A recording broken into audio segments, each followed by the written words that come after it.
In the Know, a radio program talking to the newsmakers in Ogle, Lee, DeKalb counties and beyond, keeping you in the know. Here's your host, Charles Van Horn. Good morning and happy Sunday. Another edition of In the Know, and joining us in studio, Tammy Sines, Program Director of the Tri-County Opportunities Council. Good morning. Good morning. Glad to have you here. Tri-County Opportunities Council covers a large area. You guys cover, 6, 7, 8 counties, I think? 9 counties. 9. That's incredible, including, of course, locally, Ogle, Lee, and Whiteside, Carroll counties, and the like. And the organization's been around for a while, and you guys, address a lot of things in the area. What are some of the services you provide to residents in those 9 counties? Well, my program directly helps customers with gas and electric bills, propane bills, furnaces if they are a homeowner. That starts also at this point now. And then we have the PIP program, which is a percentage of income payment plan, which we've had around since about 2011. But as of 2 years ago, we haven't been able to add any new PIP customers. The Tri-Counties Opportunity Council has been going since the 60s to address the concerns of poverty, and various funding forms come in. Where is the primary funding for this program? Where does it come from? It's federally and state funded. And so that's something that happens every year, and the allotment, I assume, changes, unfortunately, for you guys, yes, right? Depending on, the money that's available, the index of need that we may have. During COVID, it was like triple the amount of what we have at this point. So you guys have had to do a lot of adjustments since then. And covering 9 counties, that's a lot of people that come in contact with you guys, right? We do about 8,000 to 9,000 applications a year. That's incredible. And helping out, of course, people with lower incomes and poverty. Poverty is sort of a hidden epidemic in the area, don't you think? It is everywhere. Yeah. In all of my 9 counties. Yeah. So everybody is excited that October's here and they're eligible to apply. But this is a priority period, which the customer has to be 60 years of age and older, disabled by the state, or on long-term disability, and have a child 5 and under. And then if they have an imminent disconnect or disconnect notice, they are eligible, and then November will open to the public. And again, this is all about trying to keep people warm. The Low Income Home Energy Assistance Program. Now, do you call it LIHEAP, or is it just it's an acronym? So we call it LIHEAP. LIHEAP. Okay, just making sure. I didn't know if it was something else. The Low Income Home Energy Assistance Program, as you said when the program started, sort of gets people the assistance they need to keep their residents warm. And, we don't really think of that a lot of times as poverty. We think of more like the food banks. We think sometimes of like SNAP and nutrition assistance, or maybe even like a debit card for foodstuffs and things like that. But a lot of people don't even consider that these people are freezing all winter because they cannot keep the heat on.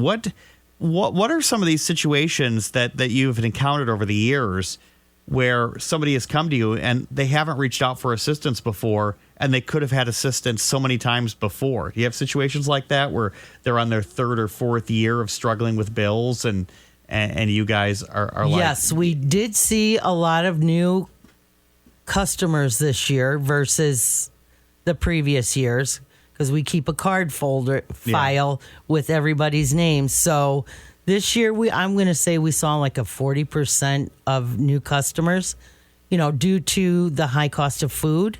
Yeah. Do we pay our electric? Do we buy our food? Do we pay our gas? Do we buy our medicine? So it is out there for people to apply for, and we want them to apply.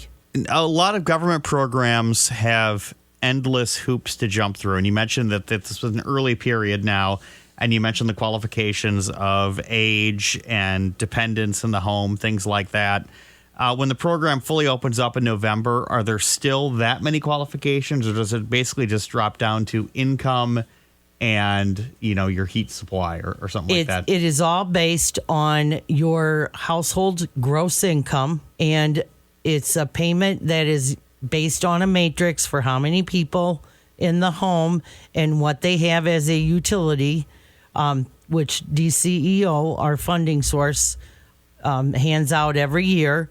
So the need will be there in November, just like it will be for October, December, January. It doesn't really slow down until about March. You guys must hope for a mild winter every year, don't you?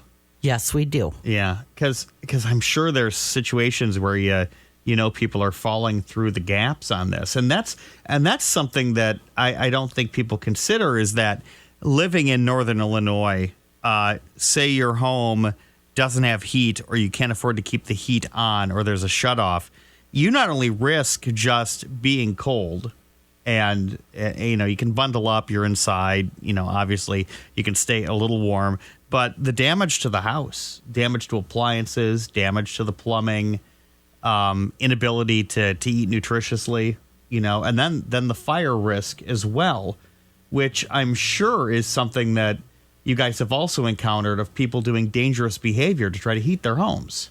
Yes. This one instance, somebody was using their stove to warm their home because their furnace didn't work. And, it's like, that is a big... Yeah, no, please don't do that. Let's see if we can help you, get the right criteria or the right documentation to see what we can do to help you with a furnace. If you are struggling or worse, looking at, the date in the calendar, like say December 1, realizing when things are going to get even colder, what are some of the documents or papers that somebody who is interested in applying for this program should gather together now in preparation for that November 1 application date?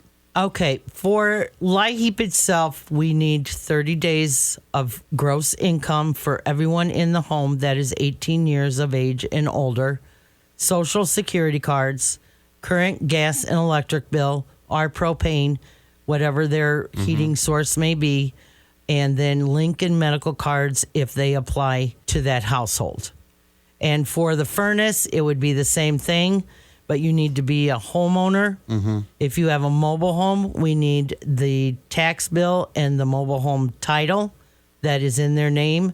And for a home, we need a residential home. We need a mortgage, current mortgage paper, and a tax bill also. And so when you talk about furnace, would you guys be helping with furnace repair or furnace replacement, or how would that all work?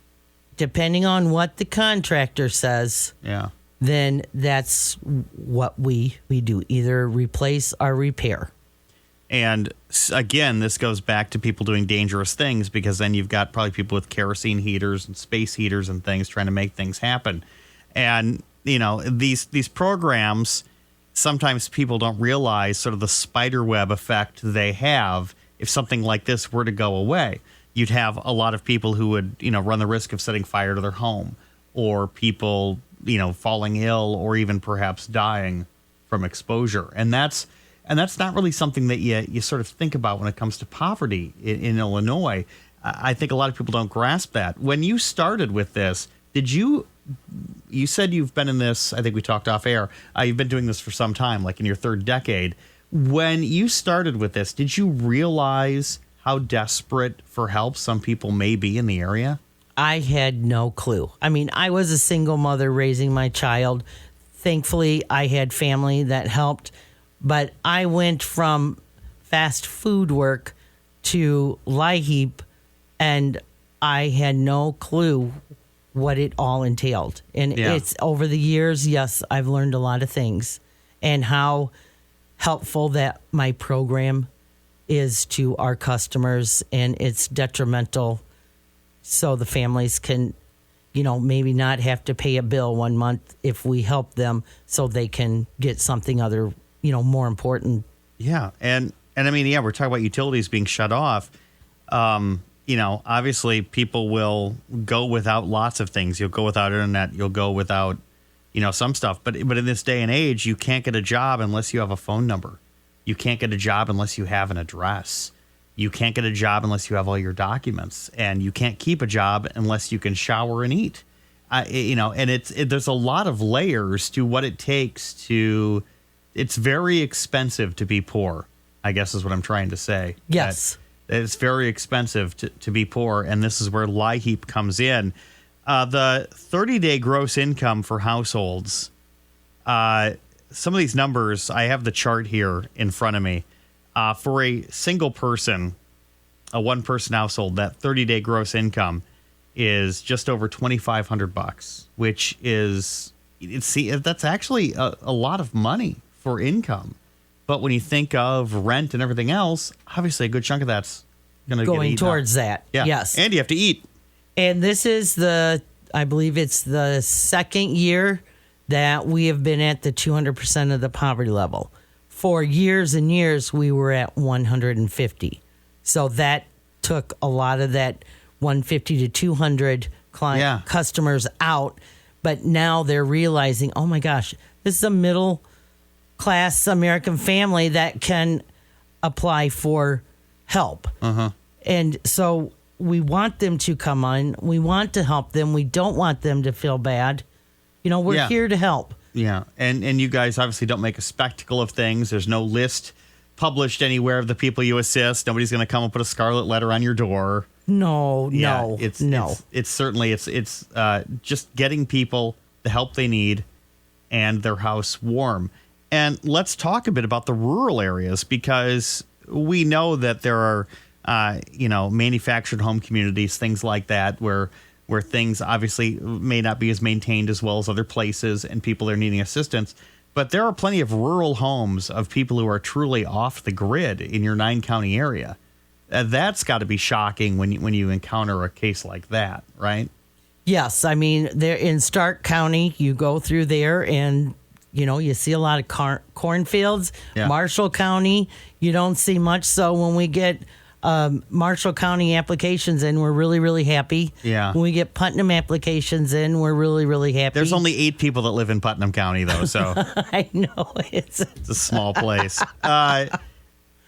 We joke, but it's glad that you guys are out there. But the tough part is reaching people. And this goes into the other part of it's expensive to be poor is if you are having a hard time, keeping your bills paid, getting the internet, you don't find out about these programs. Your mail is full of things you probably don't want to read. And you've got people on various already forms of state aid and things like that. How do you guys help cut through that red tape? Can you guys hold people's hands? You mentioned the documents, but can you work with them on the phone or in person to try to get through this as quick as possible? We do work with them. We help them if they cannot get the information. Yeah. We go above and beyond and help them. And if they have to use our computer, to get the information, we will do that. And if somebody absolutely cannot get into the office in any of the 9-county areas, we will do mail outs. Yeah. So we can send them the application, all the necessary paperwork, and then we send a postage paid envelope for them to send the documentation in. If you are struggling or think you're going to be struggling with paying your heating bills this winter, you can reach out to the Tri-County Opportunities Council and find out more about the LIHEAP, which is the Low Income Home Energy Assistance Program. All that information is, of course, at your guys' website, right? TCOC Helps.